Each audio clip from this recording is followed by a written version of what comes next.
The wind energy industry says it can't create new projects in Ohio, claiming they're essentially handcuffed by stiff regulations over where turbines can be placed.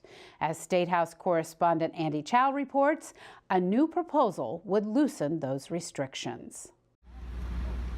These crews are putting up new wind turbines in Hardin County. It's part of the new Hog Creek Wind Farm in northwest Ohio. When they're done, 30 turbines will be up and spinning, generating enough power for 19,000 homes. The wind energy industry says these types of projects will be obsolete in Ohio unless something is done about wind setbacks. They determine how far a turbine can be placed away from someone's property if that landowner doesn't want anything to do with the project. Republican Senator Cliff Height of Findlay is fighting to decrease those tougher setbacks created in 2013. We got a little aggressive with the changes 3 years ago, and it got to the point where people who didn't want them took precedent way over those who did want them. And so, as Height explains, the debate comes down to a balance between the rights of property owners who don't want to lease their land to wind developers and those that do. This is a mock-up Height likes to use when explaining the current setbacks. He says the buffer zone around a non-leased piece of property is so expansive it squeezes would-be wind developers into parameters that are so tight they can't set up an efficient plan. Now this is what Height is proposing, decreasing the setbacks to where there's still a 112-acre buffer zone between landowners that want turbines and landowners that don't. The only reason this Hog Creek wind farm is going up is because it was able to get grandfathered in with the old setbacks.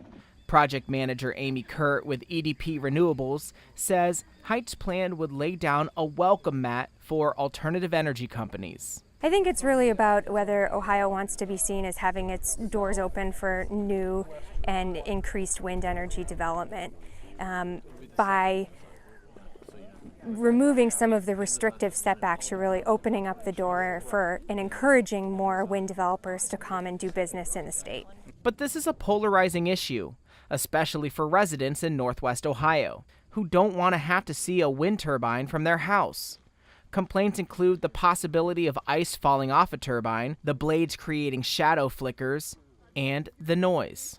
Republican Representative Craig Riedel represents the portion of Ohio that has seen the biggest wind farm developments.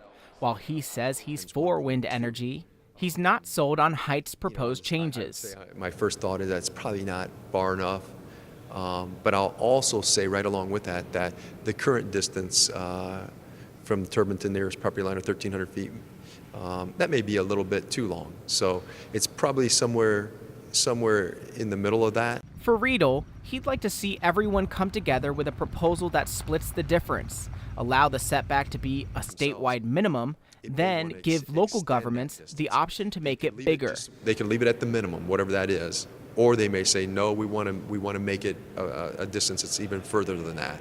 So that way, here's how this, so the townships that it's very much supported, they're probably going to leave it at the minimum. In other townships where it doesn't have as much support, they'll probably stretch that distance out. The wind energy industry says a statewide standard is the best option. They note it creates certainty for companies, gives the authority to the state's experienced siting board, and counters that every other power generator has uniform siting policies. As for the complaints from opponents, Height says his plan would avoid things like shadow flicker and icefall, adding that the new turbines are quieter than the rustling of corn.